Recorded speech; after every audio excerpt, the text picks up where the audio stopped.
Coming up next, after the deadly school shooting in Nashville, some central Pennsylvania schools had security scares of their own this week. Plus, the search for a cause after a powerful explosion kills people at a Pennsylvania chocolate factory as co-workers struggle to cope. We just don't have no words for it.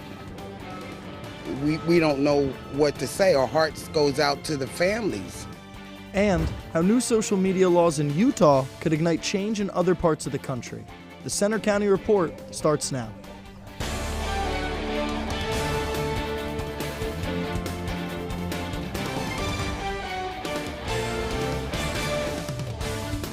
Good afternoon, I'm Alexis Yoder. And I'm Zach Kay. Thanks for joining us for the Center County Report. Our top story, police are investigating after schools across Pennsylvania were targeted by so-called swatting this week, facing threats and false reports of active shooters. Natalie Calzatoni reports. Students evacuated here at Bellefonte High School, lockdowns in Altoona and Pittsburgh, all after a string of computer-generated calls made false reports about active shooters at Pennsylvania schools. Bellefonte Area High School here behind me was one of the schools that received one of these computer-generated threats. Students were evacuated and picked up by their parents to ensure their safety. The so-called swatting calls have been pouring into schools and colleges across the country for months, raising concerns among law enforcement and others. Obviously, I can't tell you all the investigative techniques. However, we're being assisted by the FBI, the State College office. These scares are happening with schools already on edge after recent shootings, including this week at a Christian school in Nashville. Penn State student Rachel Lewis says her Pittsburgh high school was one of those targeted with threats. It was really scary. I was about to cry. I just had a pit in my stomach, because I went there and, I know a lot of the people still in that community. You just start problem solving and start thinking about what do we need to do, how do we need to do that, are our kids locked down, are things going okay, and then you just are here to help the police and keep our kids safe. Bellefonte police say they're grateful for the quick actions by cops, kids, and school staff. If there would have been an assailant or two in there, that these kids' chances of survival were, greatly increased by their actions of their leaders, the teachers and the students themselves. In Bellefonte, I'm Natalie Calzatoni for the Center County Report. One FBI official has said they believe the recent wave of threats focused on schools may be coming from outside the country. Federal safety inspectors are still looking for the cause of an explosion that killed 7 people and destroyed a Pennsylvania chocolate factory. Reporter Morgan Bull is here with the latest. Morgan? 1 week ago today, a powerful blast at the R.M. Palmer Company in West Reading leveled the building and killed 7 people. Investigators have said natural gas was involved in the explosion, and they're now examining a natural gas pipeline for fractures and other damage as they gather evidence. The powerful explosion at a chocolate factory could be heard and felt for miles around Reading, about 50 miles northwest of Philadelphia. Rescue crews used heat imaging equipment and dogs to search for any possible survivors. In the end, 7 died and others were hurt. The family that owns the candy company said the loss of their employees will be felt forever. One employee struggled to describe their emotions. We just don't have no words for it. We don't know what to say. Our hearts goes out to the families. Teams spent days using heavy equipment to carefully comb through wreckage and pull debris from the site. The focus shifts on the daunting task of cleaning up the aftermath. The cleanup process has begun, which is expected to be difficult and a difficult and lengthy process. It will involve the removal of debris, clearing the area, and making sure that buildings are safe to occupy. Now the focus is on what caused the blast. Some workers told relatives they smelled natural gas before the explosion, although the gas utility, UGI, said it had received no reports of a gas leak. Safety investigators are examining a natural gas pipeline for fractures or other problems. A preliminary report on the explosion could be available in about 3 weeks, but the final report could take up to 2 years. A vigil will be held to honor the victims in front of the West Reading Fire Department tonight at 7:30.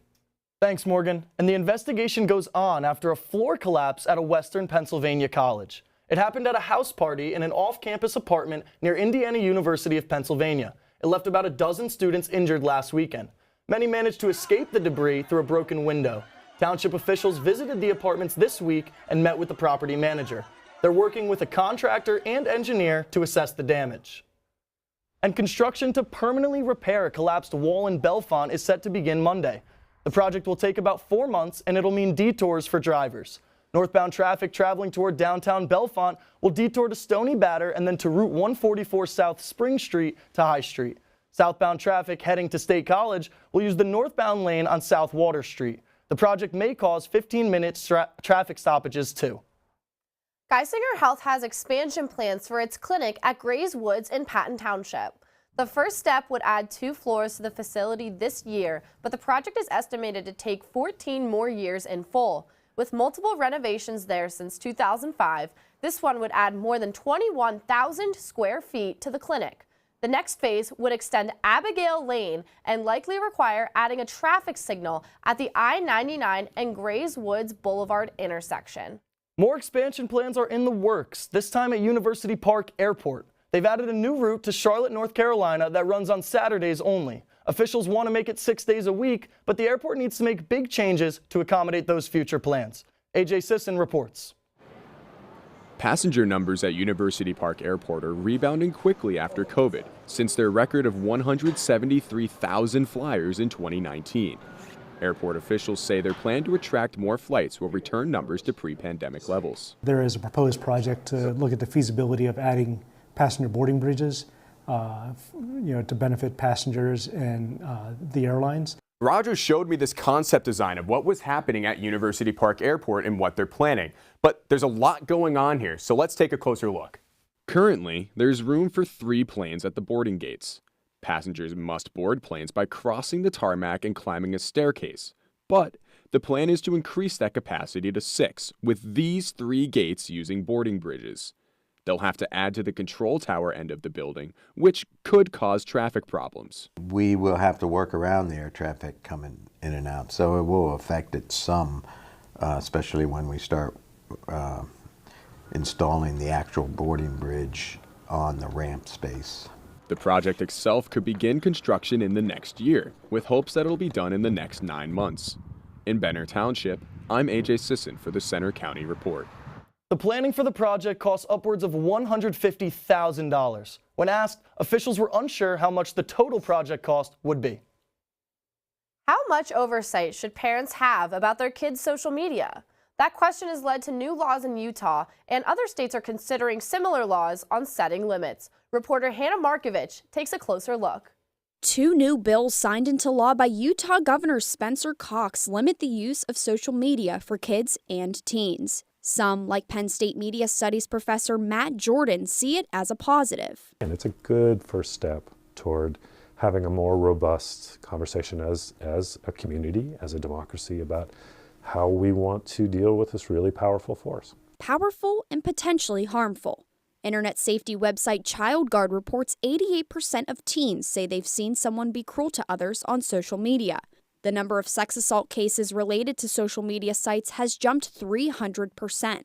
And 67% of teens say they know how to hide what they do online from their parents. We are, as parents, all you want is your kid to be happy and safe.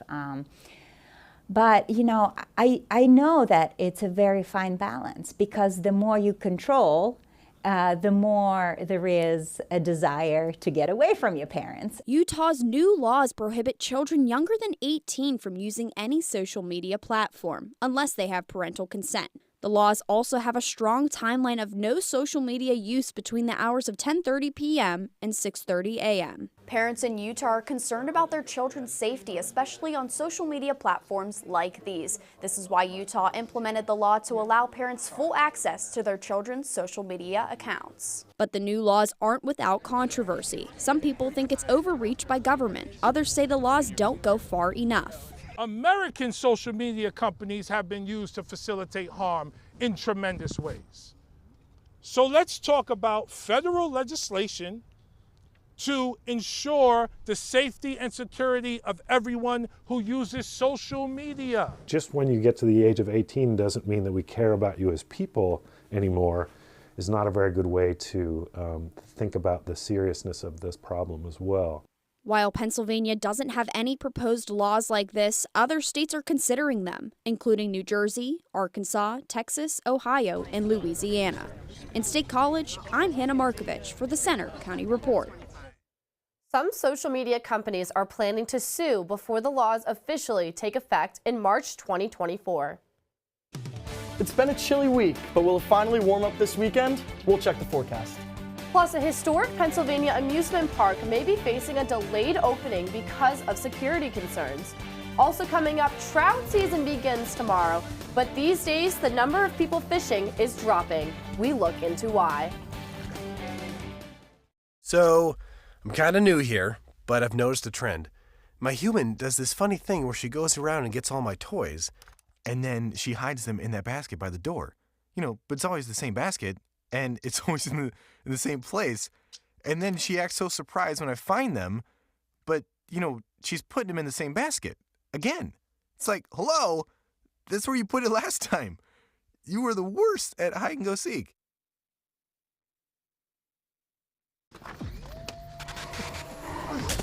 Multiple studies have shown that marijuana can slow both driver reaction and response time, which can be really dangerous. He's here. He's here. Wait. What? I can't drive. Why? I'm high. Oh.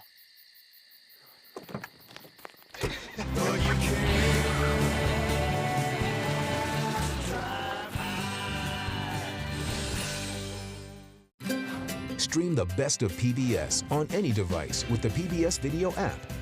All your favorite drama, history, science, news, and documentaries, all in one place.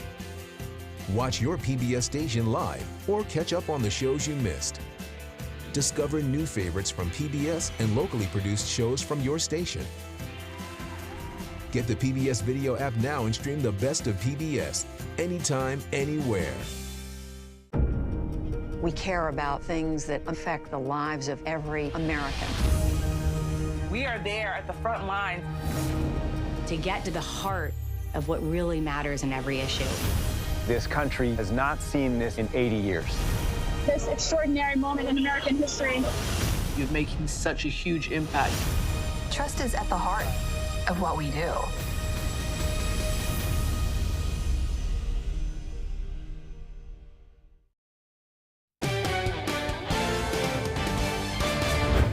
A Western PA amusement park's opening for the new season may be delayed. Kennywood has been under scrutiny since last fall after a shooting there. The Allegheny County DA called the park unsafe and is threatening to delay the April 22nd opening unless it finishes security improvements. The Bellefonte YMCA is cutting its competitive swim team that draws kids ages 5 through 18 from across Center County. According to the Center Daily Times, many of the 45 swimmers and their parents say they're confused and angry with the news. The Y decided to cut the team after failing to find a qualified head coach to replace one who retired. Swimmers have the option to join the State College YMCA team. For many people, spring in Pennsylvania means fishing, and the trout season begins tomorrow. But in Center County, like many places, they're seeing declining sales of fishing licenses. Reporter John Drager is live along the water with more. John? Thanks, Zach. I'm right next to a small creek here in State College as fishers are anticipating dropping their lines into the water for the start of trout season this Saturday. However, less anglers are heading out to the Pennsylvania waters, and I took a dive to see why. Saturday marks opening day of trout fishing season, and Central PA fishermen are ready to hit the water. We do it quite a bit in the spring of the year. But people like David Peters are now part of a smaller group enjoying a longtime Pennsylvania family tradition. Fishing license sales across the state have been slowly dropping since 1990. They bumped up during the pandemic, but overall, people say they don't have time or opportunities to fish. Fishing is a very common practice here in central Pennsylvania. But over the past decade, Center County has seen a 20% decrease in fisher license registration, meaning that the next generation of fishers isn't coming out. It'd be better than some of the other activities that the young ones take up. If we let them sit in front of a TV, if we let their Xbox educate them, we're going to have this kind of issue. That decline also affects businesses connected to fishing, like Lake Woods Outdoor Supply in Howard Township. Owner Dana Martin runs this store with his family. With inflation and more anglers getting older, the store is having a tougher time bringing new people in. 2020 to 21, those were like extreme years. Hoping for another year similar to that this year. Challenges aside, the excitement of trout season is bringing more people through Dana's doors, like his friend, Jason's son. Trout season brings everybody out. It really does. You can drop your line in the water when the season officially opens Saturday at 8 a.m. Now, the Pennsylvania Fish and Boat Commission already stocked over 3 million trout into the Pennsylvania waters. So you can go out to your local river, lake, creek, or even creek if you're from Western Pennsylvania. But reporting in College Township, I'm John Drager for the Center County Report. Back to you guys in studio.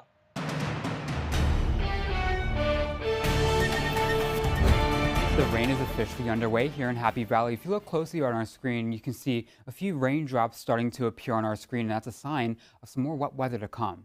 Currently here in Happy Valley, temperatures are currently sitting in the low to mid 40s with a light wet south-southwest wind, coming at 5 miles per hour. Temperatures across much of the Commonwealth are now rising into the 40s with a few 50s near the lower Susquehanna Valley, but that warm nose of air is trying to push its way from southwest to northeast later on this evening. So a silver lining there, we are warming up throughout today.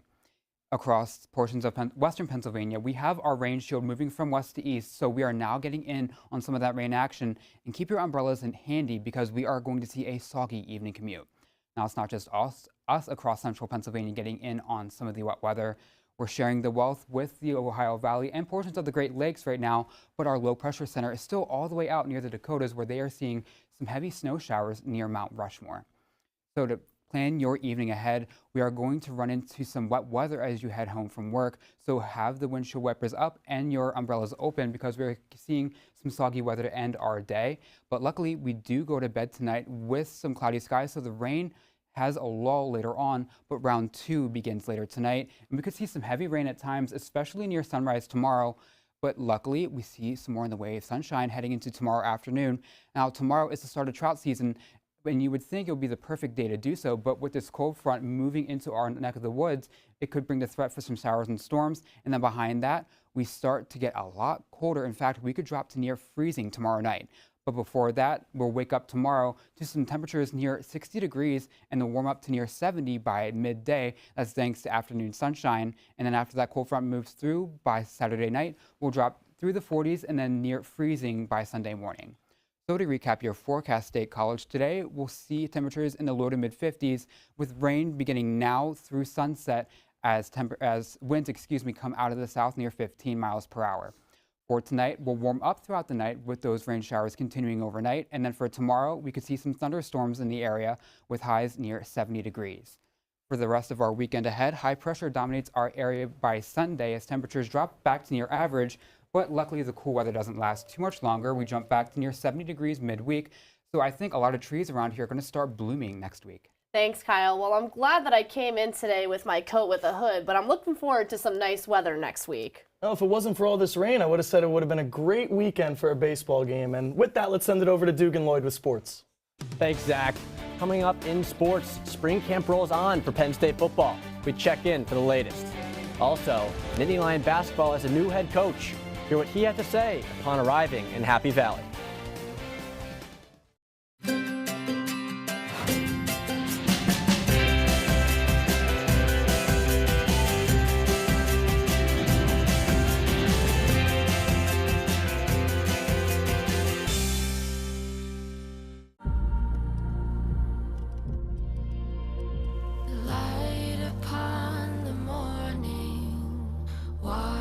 My skin, think it's time I find my place here. Fasten your seatbelt. You're taking my breath away. Float like a butterfly, sting like a bee. Amazing. Well, what are you waiting for? You belong here. This is your home. What is your sense now of the humanitarian situation? This is making me emotional.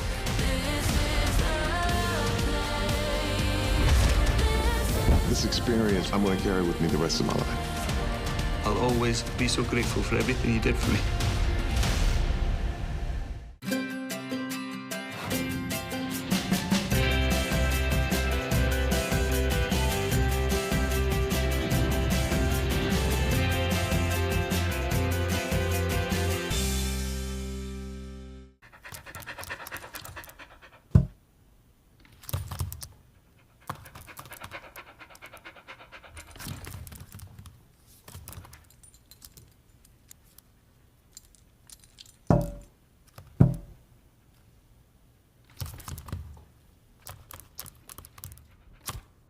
There's a shelter pet who wants to meet you. Meet one today. Visit theshelterpetproject.org. Adopt.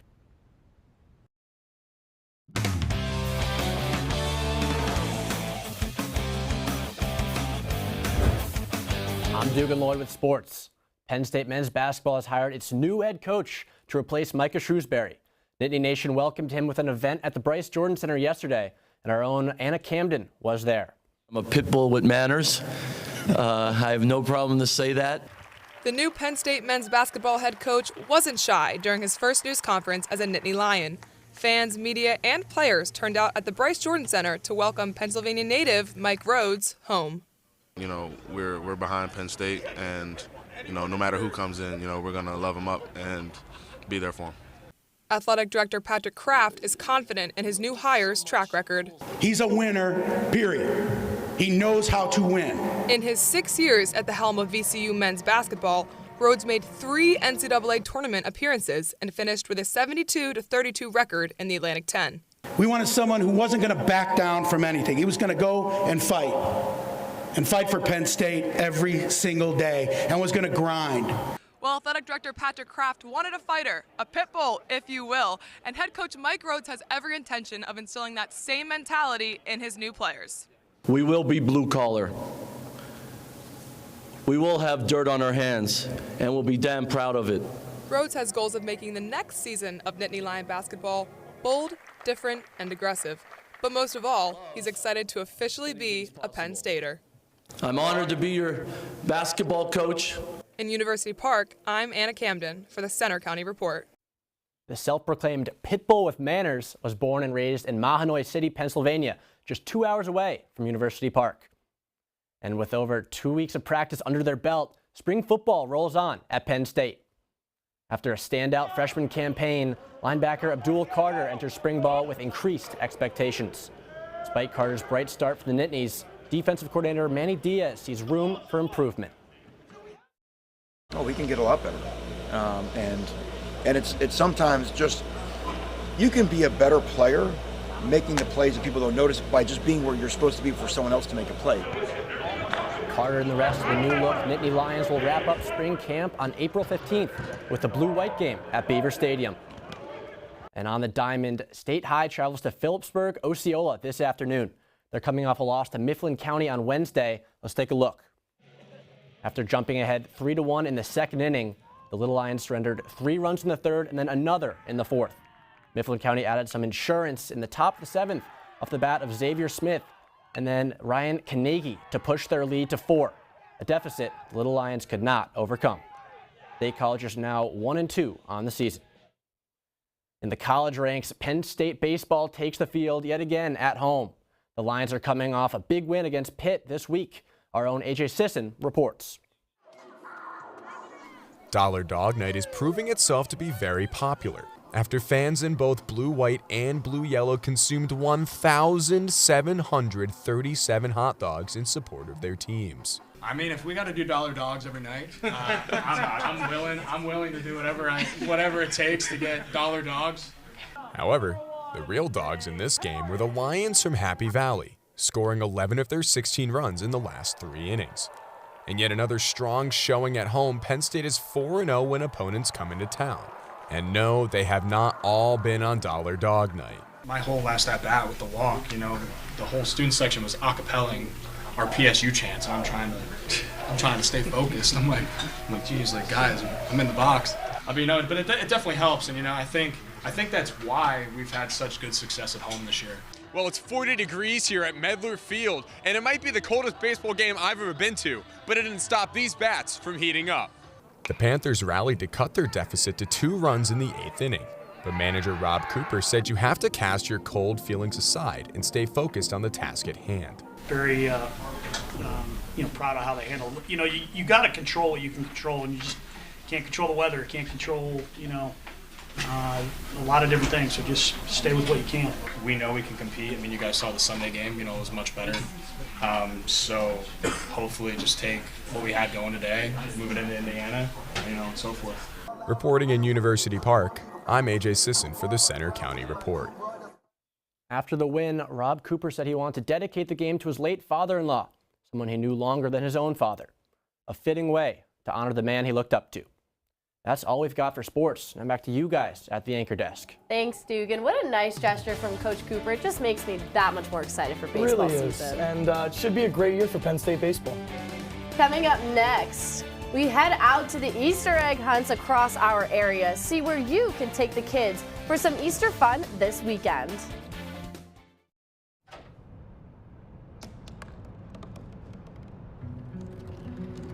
They said I couldn't dream. Called me a piece of trash and swore that's all I'd ever be.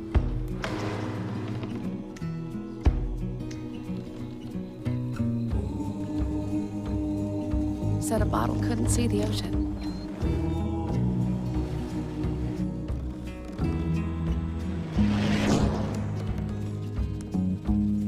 Give up. Go back to the dumpster. But I didn't listen. I made my way.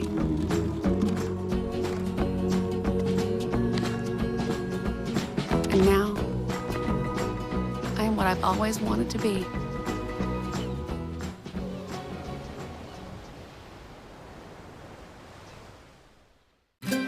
Stream the best of PBS on any device with the PBS Video app. All your favorite drama, history, science, news, and documentaries, all in one place.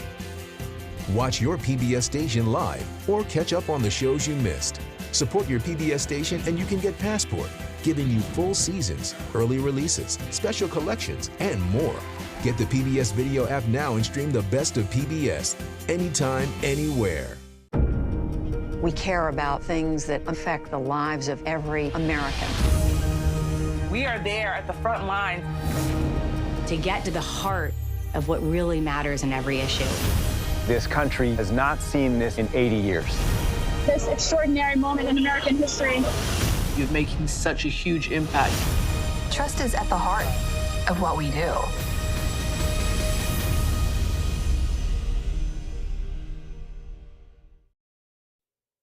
Easter is right around the corner, and so is egg hunting season in Center County. There are plenty of fun choices. One of the most popular is the event at Bellefonte's Talleyrand Park that's set for next Saturday afternoon. But there are more happening tomorrow. Those include Calvary Harvest Fields in Boalsburg, Carnival Grounds in Gregg Township, Community Park in Port Matilda, and Blue Course Community Church in State College. Most require an online registration, so get the kids out and have some fun. Zach, have you ever done an egg hunt? I actually used to dominate, but now I haven't done one in way too long. So that's all for today's newscast. We hope you'll join us next Friday for another local news update. But you can follow us anytime for breaking news and watch our stories on our Center County Report social media. You'll find us on Twitter, Facebook, Instagram, YouTube, and our website. Have a great weekend.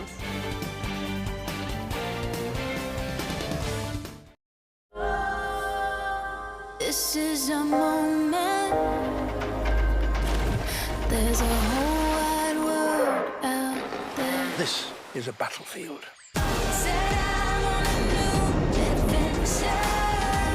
The river is the most important part of nature.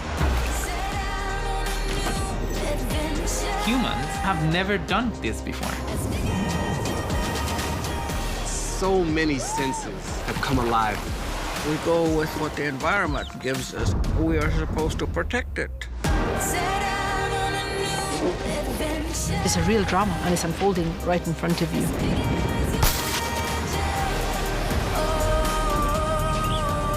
This will show us so many things that we just haven't seen. Change is coming. Start a new adventure as big as you imagine.